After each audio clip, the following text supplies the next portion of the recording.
Capítulo 13.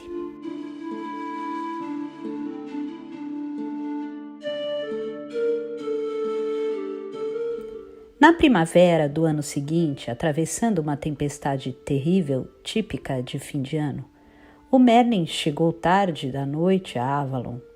Quando avisaram a senhora, ela fez cara de assombro. Uma noite como esta afogaria até os sapos? O que o traz aqui num tempo desses? Não sei, senhora, respondeu o jovem aprendiz de druida que fora avisá-la. Ele nem mesmo pediu barco. Veio sozinho pelos caminhos escondidos e disse que precisa vê-la esta noite antes que a senhora se deite. Mandei roupas secas para ele.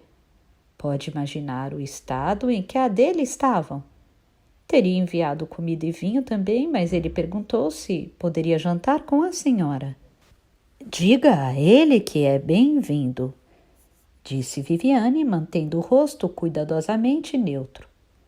Ela aprendera muito bem a arte de esconder os pensamentos. Quando o rapaz se afastou, porém, permitiu-se olhar em espanto e franzir o senho.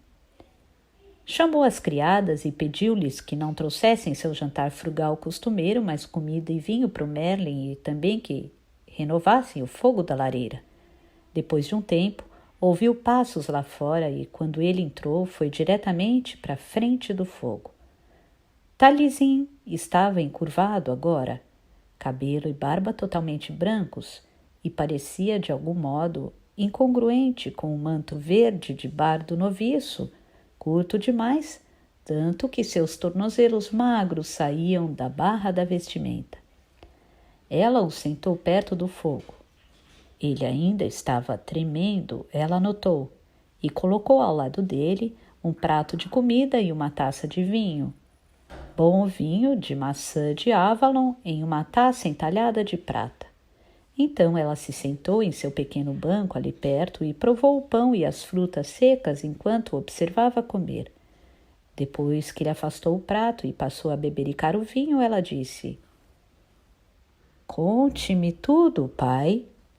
O velho sorriu para ela e disse: Jamais pensei que ouviria você me chamar assim, Viviane.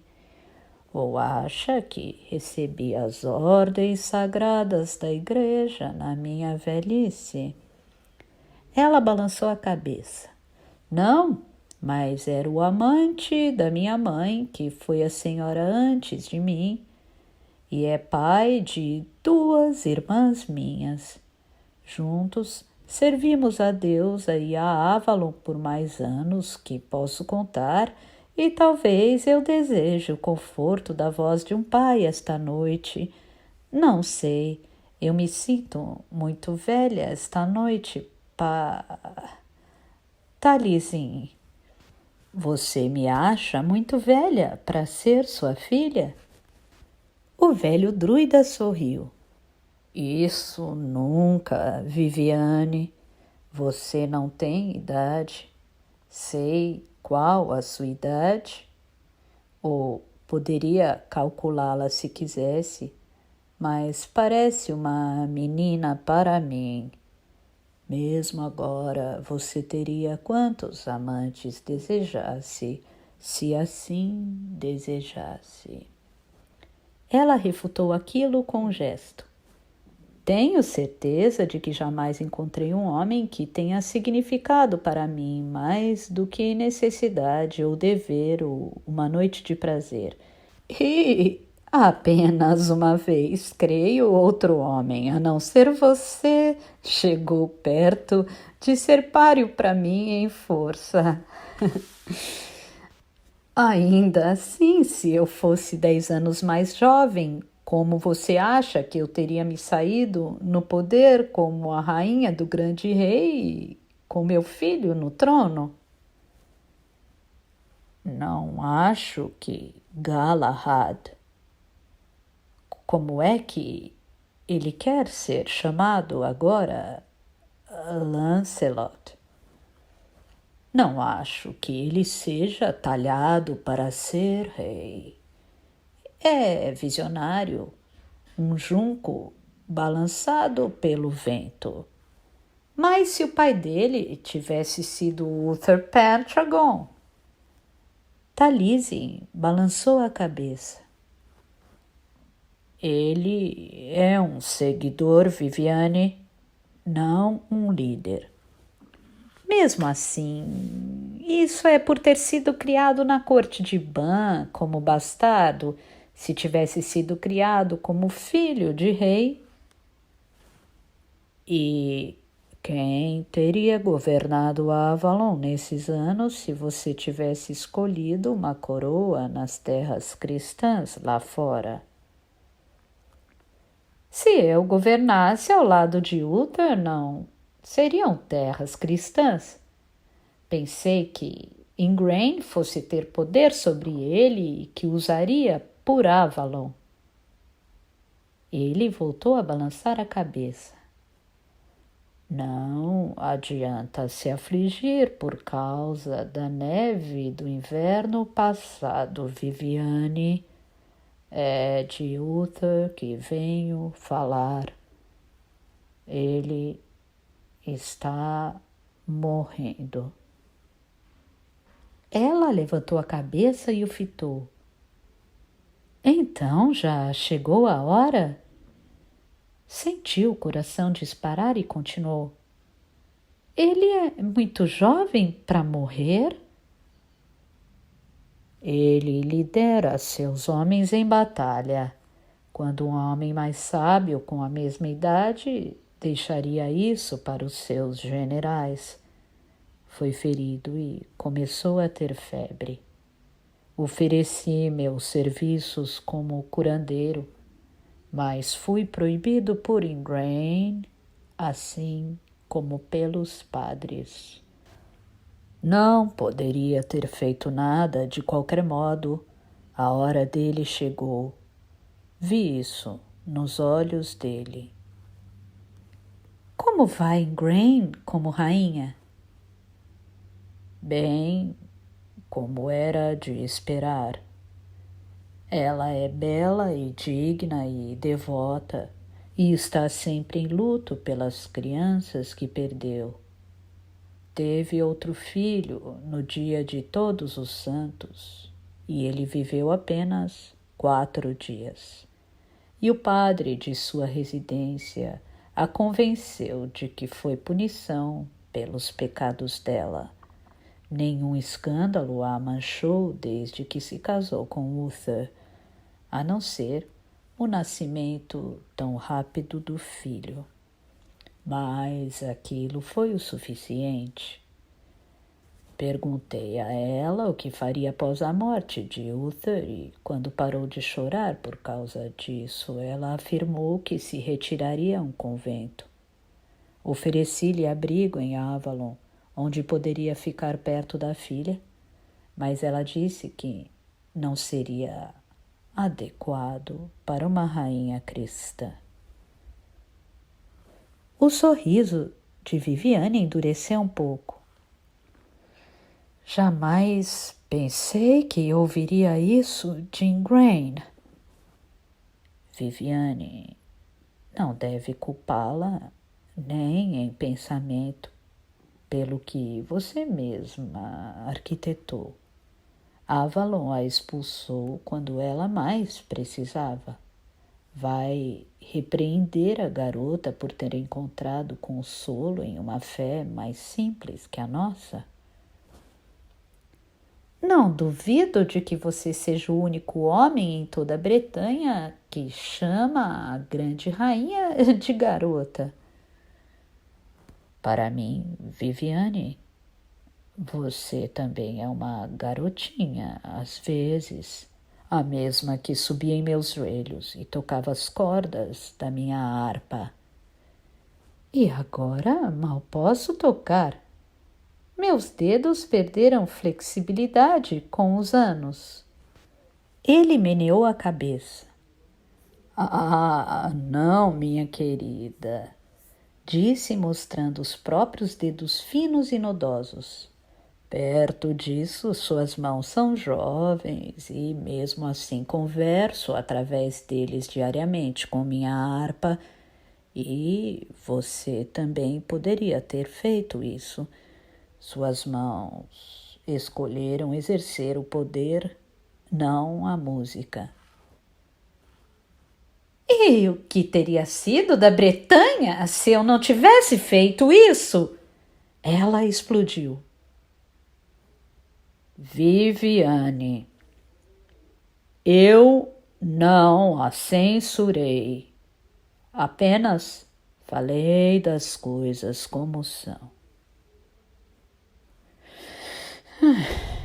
Ela suspirou e pousou o queixo nas mãos. Eu disse a verdade quando afirmei que precisava de um pai esta noite. Então, o que tememos e planejamos todos esses anos já chegou. E o filho de Uther, meu pai, está pronto? Ele precisa estar pronto. Uther não viverá até o solstício de verão.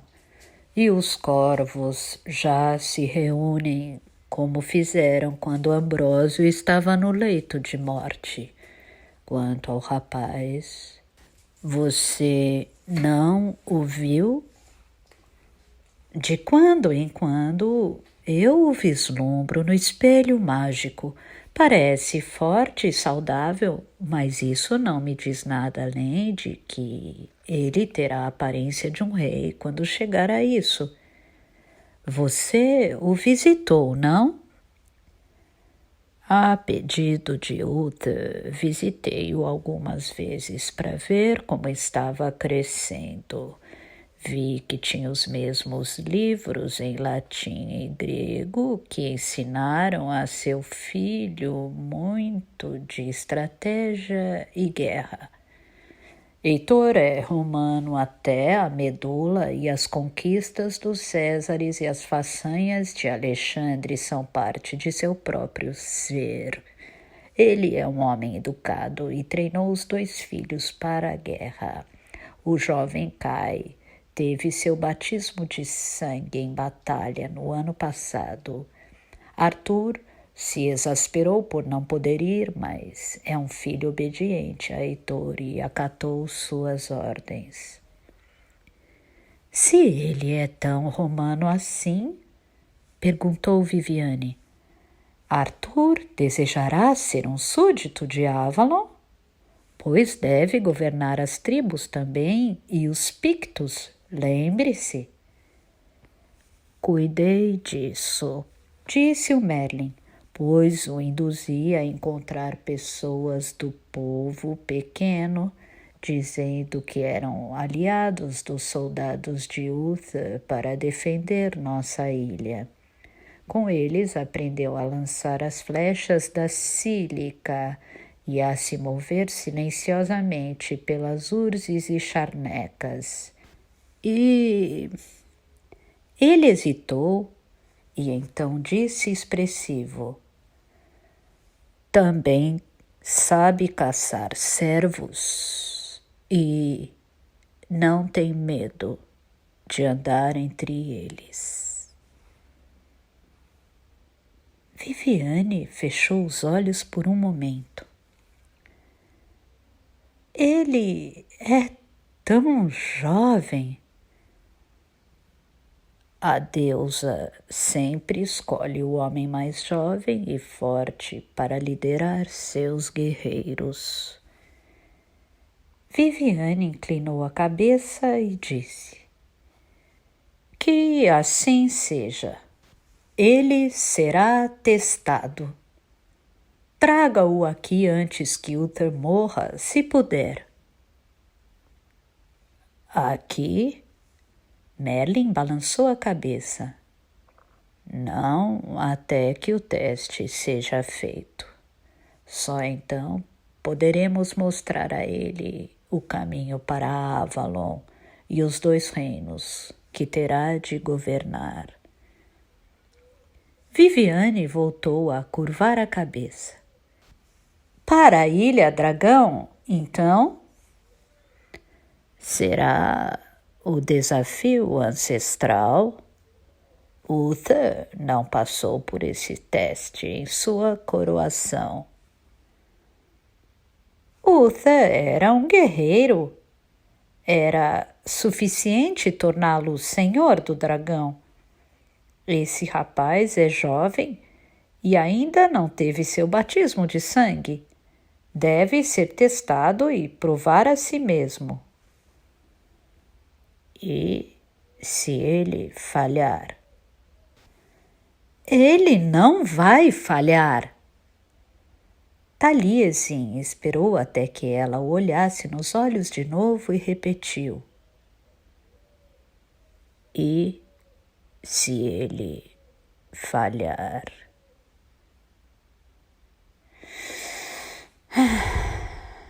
Sem dúvida, Lot está pronto, caso isso aconteça.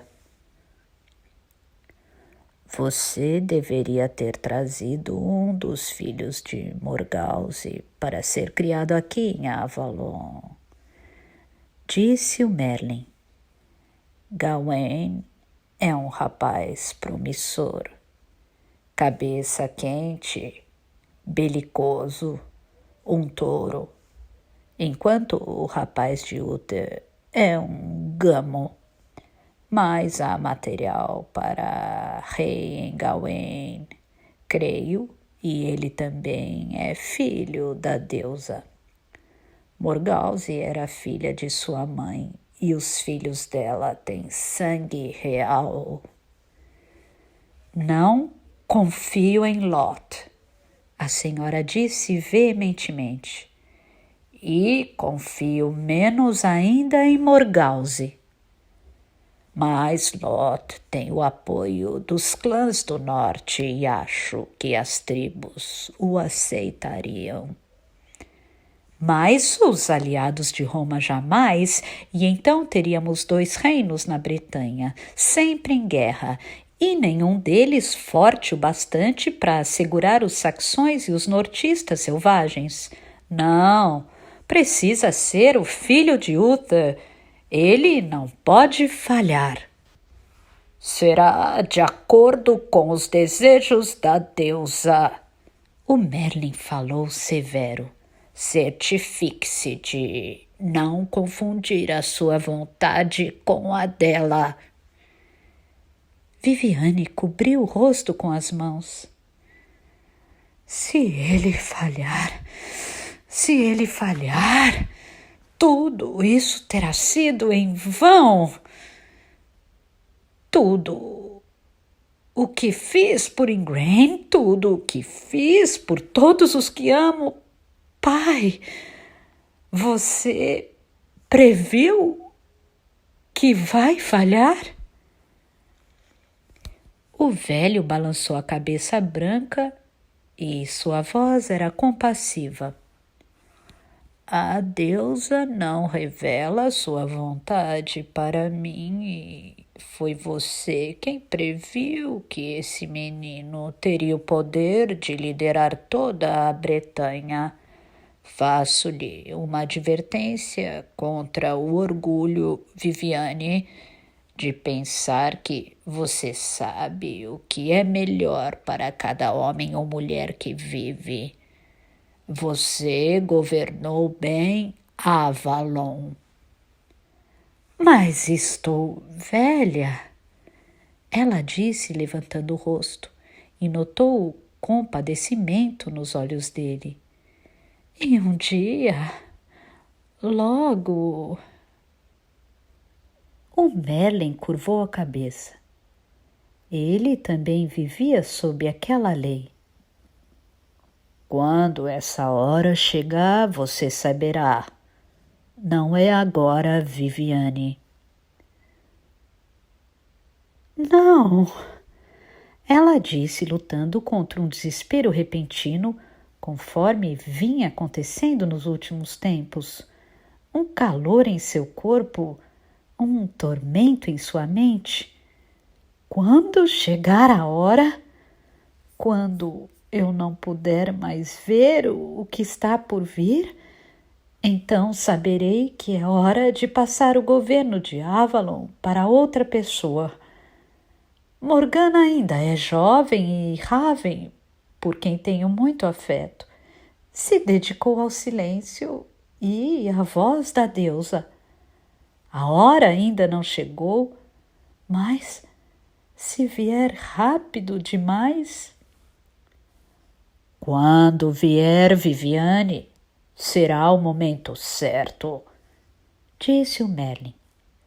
Ele se levantou alto e trôpego, e Viviane viu que dependia muito da bengala. Levarei o menino à ilha Dragão no degelo da primavera e veremos se está pronto para se tornar rei. E então você dará a ele a espada e a taça em sinal de que há uma ligação eterna entre Avalon e o mundo lá fora. A espada, ao menos, afirmou Viviane. A taça, eu não sei. O Merlin inclinou a cabeça. Isso deixo à sua sabedoria.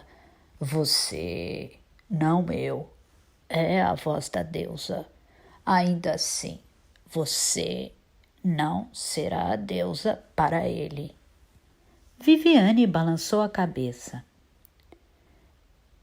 Ele encontrará a mãe quando triunfar e da mão dela receberá a espada da vitória.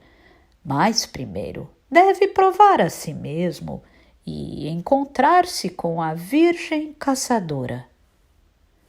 Um lampejo de sorriso atravessou o rosto dela. E não importa o que aconteça depois disso, não vamos correr riscos como fizemos com Wuthering Grain. Vamos nos assegurar do sangue real, seja qual for o resultado mais tarde.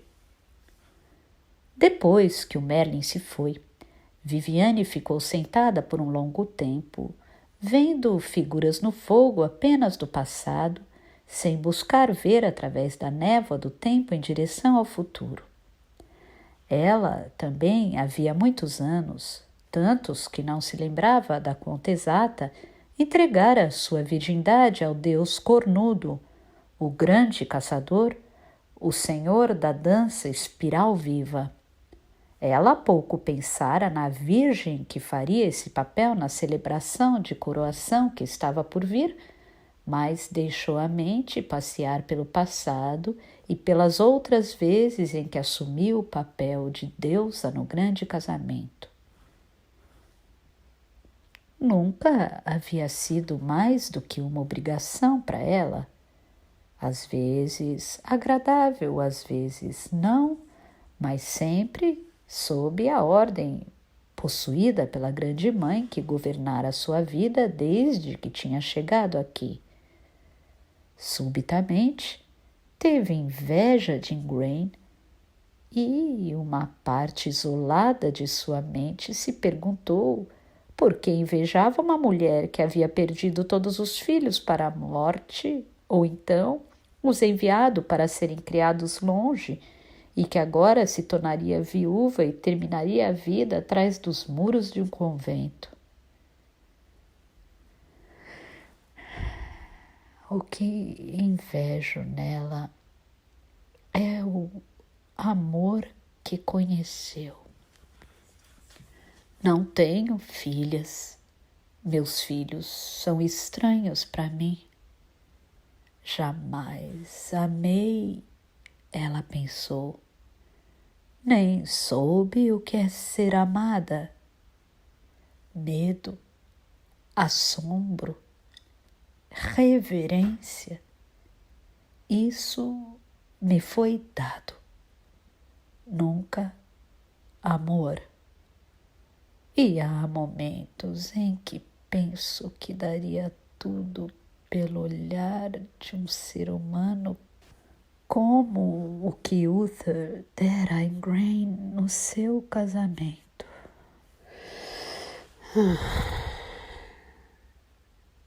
suspirou desolada, repetindo em voz um pouco alta o que Mellen havia dito. Bem, não adianta se afligir por causa da neve do inverno passado. Levantou a cabeça e sua atendente entrou silenciosa. Senhora, traga-me... Não, ela disse, mudando de ideia abruptamente. Deixe a garota dormir.